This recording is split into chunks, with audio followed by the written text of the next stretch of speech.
So, James, back to the topic of good people. A lot of what people ask, right, especially people who are newer to property, they say, like, how do you find, let's say a mortgage broker, how do you find a mortgage broker that you trust, and how do you know to trust them? Like, how's your experience being with mortgage brokers? So the first time I got a mortgage was when I was probably when I was 24, when I bought my first house. That's going back some time now, yeah.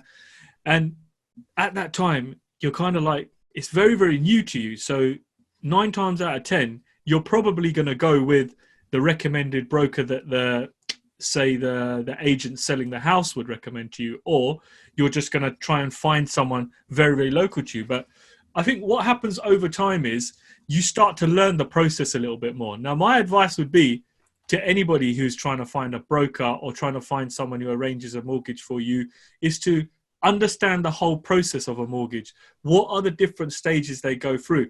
Don't let people feed you a load of shit, because it's very, very easy when it's a first-time buyer, you're very excited about buying a house.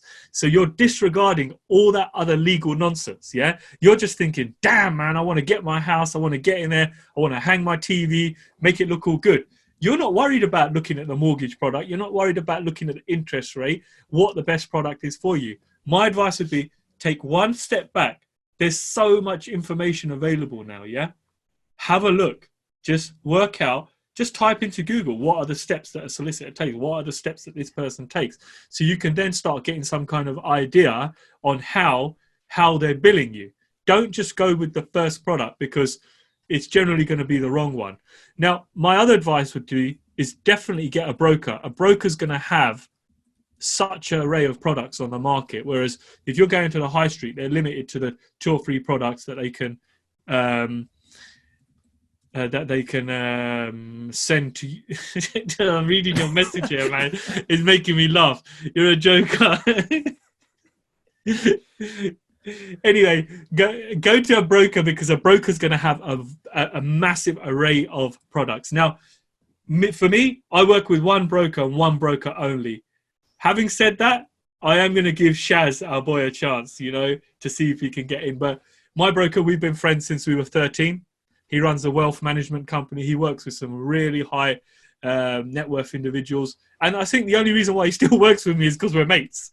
And, and he holds all my details on file, and it's pretty quick to put the mortgages through. Now, again, like with my solicitor, I can trust him completely, because I know he's going to give me the best product. And I think a good broker should charge you a fee. Yeah, now people say, oh, he's getting his fee through the mortgage advisor. Now think about it. If your broker wasn't charging you a fee, he's not really going to work for you, because if he's got product 1 here that's going to make him $4,000, or he's got product 2 here that's going to make him $2,000, which one do you think he's going to give you? He's going to give you, the one that's going to make him $4,000, because it's for him. So for me, I always pay my broker a fee. Now, even though we're friends, there's been times where when the mortgage has been offered, that's when I pay my fee. There's been times when a mortgage has been offered and I haven't gone through with it for whatever reason, but I've still paid him his fee, because I've acknowledged all the work his team has done, So my advice, find yourself a broker, pay your broker a fee, because your broker is working for you at the end of the day, yeah? Don't just go for the cheapest product. Don't just go for the first product you find. And it's a relationship thing. It's going to take time to find the broker that's good for you, the one that works. Now, for me, it's got to a point now where I can just WhatsApp my broker and say, look, I'm looking at this deal. Can you sort it for me? Half an hour later, there's 2 or 3 illustrations. This is the best one for you, James. Let's go. All my IDs are there. Everything's there. I don't have to go through all the, the heartache of providing all this stuff, because I've got so many mortgages going through. My mortgages are, our details are updated every 3 or 4 months anyway on the system. And it just works really, really nicely. I think that's a really good point. Like, I won't repeat what you said, but I'll add to it. I think when it comes to bridging, I like to go direct to bridges, because in my humble opinion, when you're buying buy-to-let and the bridge is straightforward, there's no development, mezzanine, when it's just literally, hi, I'm buying a buy-to-let, or I'm buying like a normal house, I need a bridge on it.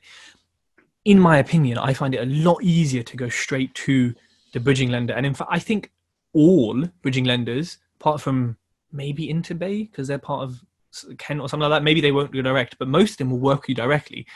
And so you save a broker fee, which for bridging, I've heard brokers charge like £1,000, which, now again, brokers in the chat, if you're in here, you're not going to like it, but it's not really worth it, because bridging is honestly, like, it's so simple when you're buying normal vanilla houses or just a house, because, you know, you're getting 75% or whatever of purchase price rate. You negotiate on fees, you negotiate on like the kind of the information and details they need are the same. If my broker says I need ID and a form filled out, well, so does the bridger. So what is the point of a middle person? So for bridging, I always say go direct. And if you want to introduce into a bridger, feel free to ask one of us.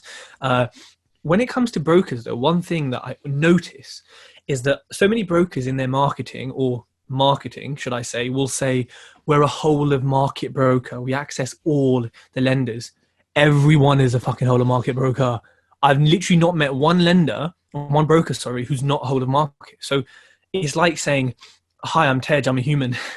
It's like, of course you fucking are, mate. Like, so when someone says, oh, I'm whole of market, don't get caught up in that as some sort of speciality.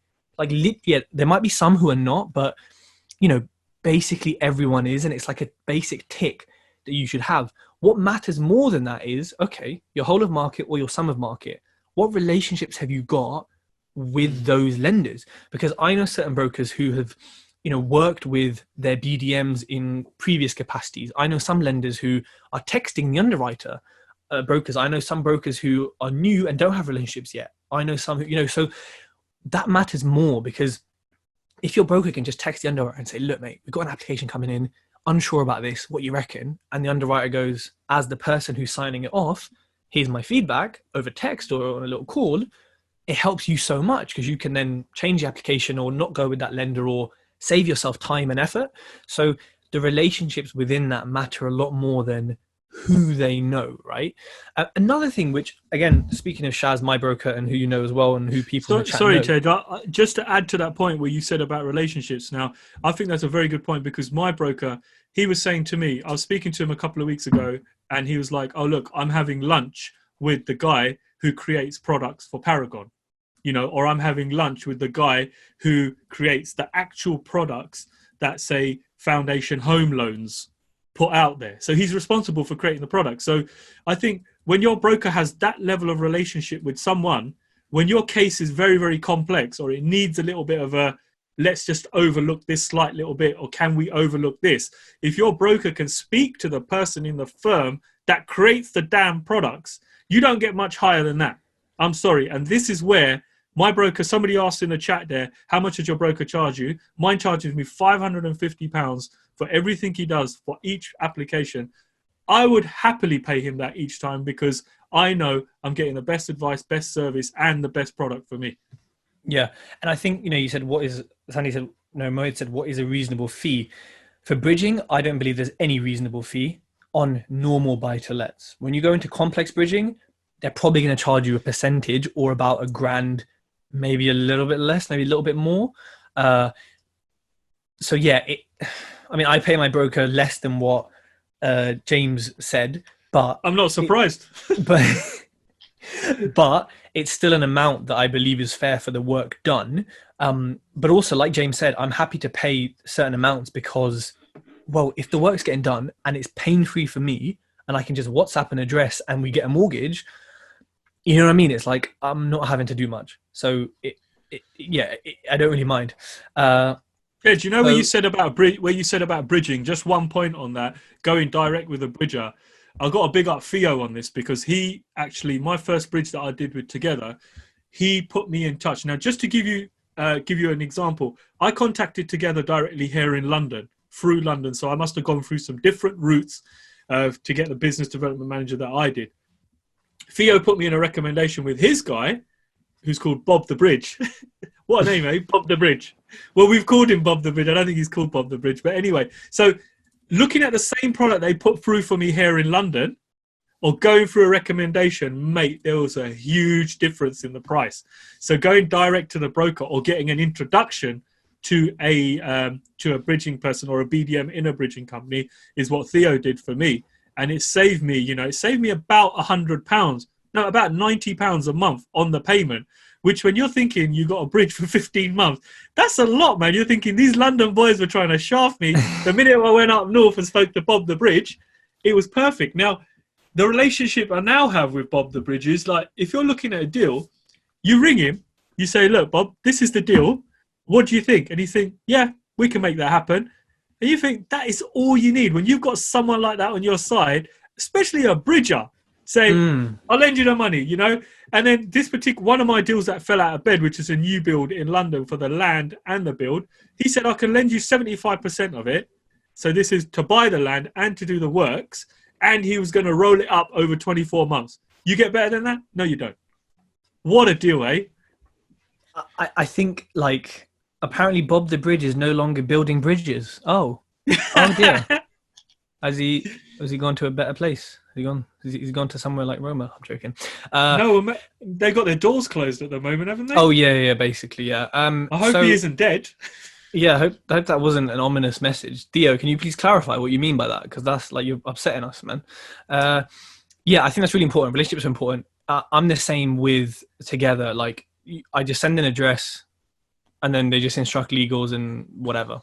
I mean, it's just, and of course, it's in their interest too anyway, because they make money off it. And also, I'll tell you something about relationships. I think there's a shift in relationships, and that comes with money naturally. Or what I say money, it comes with proof. And in this case, the proof is money. So for example, with a bridger, once I redeemed my first three bridges with them, I paid them off, and one of them was in like 3 months, all interest paid, no issue, nothing. I just noticed a shift down in rates and a shift up in, it's hard to explain, isn't it? But you just kind of feel when they're like, they tick you, they give you a little blue tick like on Instagram, right? And that happens with estate agents, happens with everyone. The second you prove to them, and via money in these situations, that you are doing what you say you're doing, it shifts, and it's very subtle, but you can kind of notice it. So when people are starting out and they're like, oh, we're not getting deals, we're not getting this, relationships, we're trying really hard, it is still going to take time to reach that little shift. It's like a activation energy for an enzyme. If anyone studied science, don't nod your head. Did you study science? Who, me? Yeah. No. I spent most of my time skipping science. I thought you were going to say skipping. I was going to say it's good exercise. It's like you just need a little to shift, and then after that, you will just be like, "Whoa, this was the shift I was waiting for," and then it just gets better and better. But it doesn't happen at the start, because how do they know that James is not chatting shit? How do they know that I'm not chatting shit? How do they know that we're just not going to buy one house and be like, yeah, thanks, bye? So it's also about proving to them these sort of things.